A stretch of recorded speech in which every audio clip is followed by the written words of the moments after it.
Hello everybody, Bill Harrison here with Hardin Power Systems. Wanted to take a few minutes to introduce you to the Midland MXPW115. This is a grab and go solution for communications with their Midland MXT115 GMRS radio. Some of you may be familiar with our operators and recons. Of course, this machine is based on those designs, but in this case it's badged for Midland, it's made for Midland, it's available on their website and on ours. Just a phenomenal little package for a great little, very rugged GMRS radio. Of course, typically, you would see this machine in an ammo can. That's how it ships. The can comes with this. Waterproof, dustproof, almost crush-proof when closed. It's, I think, a nice way to house, protect, defend, deploy a communication solution, and really suitable for grab-and-go type. You got to jump and you need your comms. I'm going to assume you're already familiar with the MXT115. It's a great radio. The operator, like the MXPW115. The chassis construction is all marine grade HDPE. It's a great material, it's very strong. The construction approach is typical for us. It's mortise and tenon joinery, stainless steel hardware. It's a great way to make a very strong chassis. Front panel, main power switch, ammeter, voltmeter, USB out for charging peripherals. A couple of Anderson power poles, very useful. Some of you may or may not be familiar, but they're a fabulous DC connection. A speaker defeat switch, headphone input jack, front-facing speaker, and a SO239 antenna extension. That's a LMR 400 cable. It's all mil spec. The front plate is not a sticker or anything like that. It's actually 1/16 of an inch thick vinyl, a PVC, that we laser engrave in-house. You might notice the GMRS channels and their corresponding number on the radio. We do that because manufacturers don't necessarily agree that which number corresponds to which frequency. Of course, if you're trying to communicate with somebody with a different radio of a different manufacturer and those did not match, it's right here on the front plate. You can tell them what frequency you're on or vice versa. This machine is definitely solar ready. Direct compatibility with any solar panel that's 60 watts or less. It comes with an AC charger, a wall wart style rectifier that charges the machine. The internal charge controller is a 3-stage automatic. You certainly can plug this machine in and not worry about it. Let it charge up and stay charged up. One thought about Lifepo4 batteries, which is what is in this machine. Lifepo4 doesn't really benefit from a trickle charge. No good reason to do it. That's mostly because the self-discharge rate on Lifepo4 is fabulous. It's 1 or 2% a month, and I think it's not even that. There have been a handful of times where I've come across a Lifepo4 battery in the shop, kind of forgotten in a corner or behind something. It's all dusty, and you put a meter on it, and it's sitting basically at full voltage or very close to it. It's very impressive. Installing the radio is super simple. I won't take it out entirely, but we've got these TPU bungee straps, borderline indestructible. This is impressive material. But if you unhook this little rubber bail, then the whole radio can simply slide forward, right? So installation is the reverse of that, and then simply connecting the connections on back, the antenna, the audio out, and of course the power itself. So I'll slide that back into place, put that back on. The Lifepo4 battery, if you're not familiar, again, amazing chemistry. This is a 4 amp hour, about 50 watt hour battery. It will run this rig for a long time.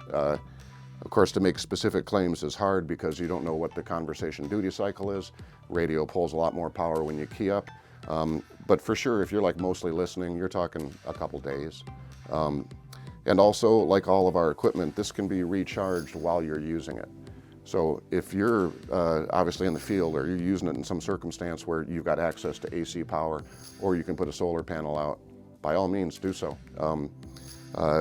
With a radio of 15 watts like this and like a 40-watt solar panel, you might not even run a deficit. You know, the battery might just simply remain fully charged the whole time because the solar panel is giving you more than the radio needs.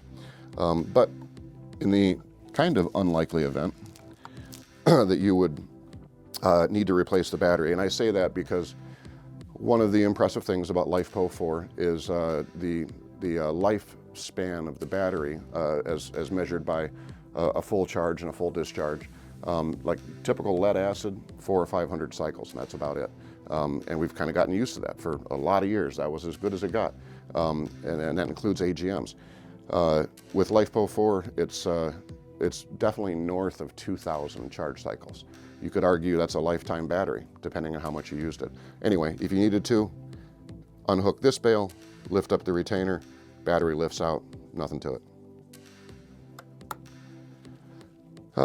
This is not a bad view of the microphone pocket, so you can see how that simply slides in there and hits a little stop. And early on, we were kind of surprised we were able to pull this off, and so were some customers. But if you look in the back, so you've got this little notch, and you've got this little hole right there. The antenna actually slides through just like that. Apologies for the black on black. And then the antenna cable routes underneath that stop and out the front, and you can route the cabling on the faceplate. It does get a little full, right? It's not the kind of thing that, for example, if you have the mic in here and you've also got this cord, I'll admit it gets crowded, but it does fit. And once you've done it a few times, it becomes a lot easier. But of course, the upside there, you really do have a complete jump kit for this radio. Antenna and mic and battery, everything included. Okay, so let's talk a little more specifically about operation. With the main switch on, obviously the rig comes on, the power poles have power, the USB is powered up, and the USB is just for charging peripherals or other devices or whatever. But the red ammeter and voltmeter do throw maybe more light than you'd expect, especially if you're night vision adjusted and it's dark. So what you can do is turn the main switch off and the rig keeps running, okay? USB and power points are off, but now you've got a machine that's running dark, and depending on your needs, that can suit you. Ammeter is important because it can give you insight, obviously, into how much power is being pulled from the rig. And if you keyed up, for example, and saw a greater reading in amperage than you're used to seeing, you would know to look at your antenna. Is something wet? Is something loose? At least it tells you to hold up and take a look at the setup. Voltmeter, that's obvious. Always useful to have an idea of available of voltage, and you'll also see a voltage sag when you key up, and you'll get used to that too. A comment about the voltmeter combined with a Lifepo4 battery. People are accustomed somewhat to like a lead acid battery and a discharge curve voltage over time, and the discharge curve is essentially a ramp. And at about the 50% point in capacity is where you also drop below 12 volts. It's just an unfortunate thing that you typically will get only about half the rated capacity out of like an SLA or an AGM because you've dropped below a useful voltage for most applications. Lifepo4 will hang out at about 12.8, 12.9 for 95% of its capacity. It's incredible. It's called a hockey stick discharge curve, right? So that's all good. It's very impressive. It's useful. It's one of the reasons people pay a premium for Lifepo4.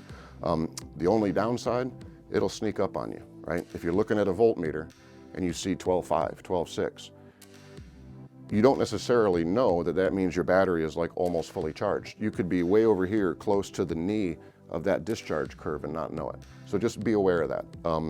It does help that Lifepo4 has no memory effect. You can charge the battery however you want to, meaning charge it a little bit at a time, charge it until it's full, charge it partially, and again, you can charge it while you're running the radio.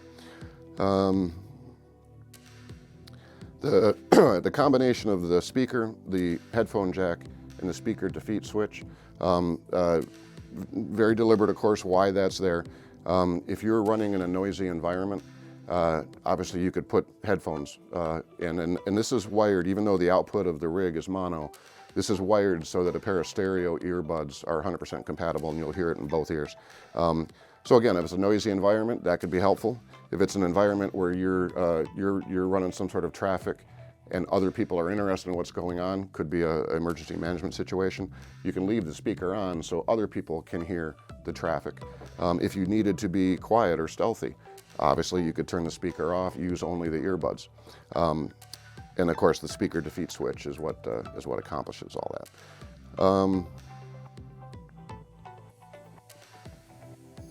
The Andersons, this one is labeled auxiliary. So the 2 battery connection is important, not only because it allows you to charge like I described, but also because you can put an impressive amount of power out. One of the neat things about Lifepo4 batteries is their discharge rate is extremely high. I don't know, roughly 10 times a standard AGM. We have had customers who have jumped vehicles. Now I'm sure the vehicle was in good running condition and it was just a dead battery, because clearly this is not a car battery. But it'll for sure dump 10, 15 amps. And if we did that without going directly to the battery, you'd burn this switch up. So good thing to know. Another thing that you might never notice if you didn't notice is this little green bar here is actually a series of 4 LEDs. When the machine is charging, these LEDs will scroll. When it's finished charging, the LEDs will be burning solid. When it is in standby mode, meaning it is not charging, there'll be only 1 LED. If you try to charge the system and you forget to turn on the main power switch, this will be flashing. And I concede the inconvenience, right? Why would we want to put an indicator on the bottom of the machine? I can only tell you that we were running out of space the whole time that this thing was coming together, and there's truly no other place for it. So if you got to slide it out of the can and glance at that, that's what you have to do. And that may be almost everything.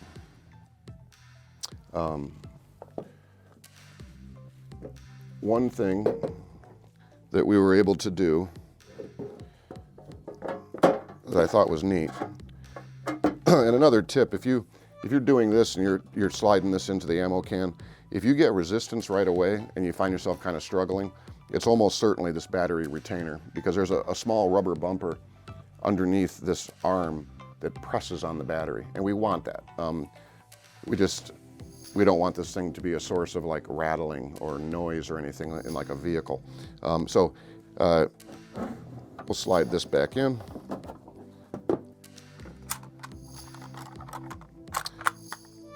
To me, one of the really neat things that's new in this series of machines is this plate.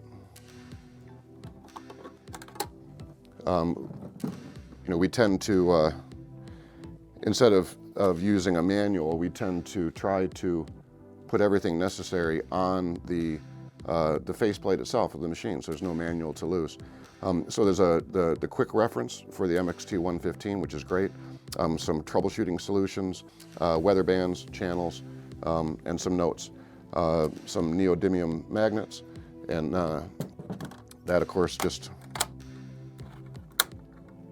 snaps right on. I thought that was great. That was one of our technicians actually in a brainstorming session came up with that. That's awesome. Another thing are the click stands. They almost shouldn't be an option, and in fact Midland is including them. But these are Very handy little foldable legs, a low position and a high position. And you can see it's a real nice viewing angle. And if anybody's done operating for any long period of time, like at a picnic table or something like that, boy, this is a relief, and you're not all hunched over. Okay. Well, I really appreciate your time. We will be making a similar video on the new G5, which is the Midland MXPW115. That's an exciting machine. That's the machine that supports the MXT500, which is running at the most legal power that you can get. It's an awesome radio. So I'll either see you again in that video, or I'll just see you later. This is Bill Harrison with Hardin Power Systems. Thanks so much, everybody. Take care.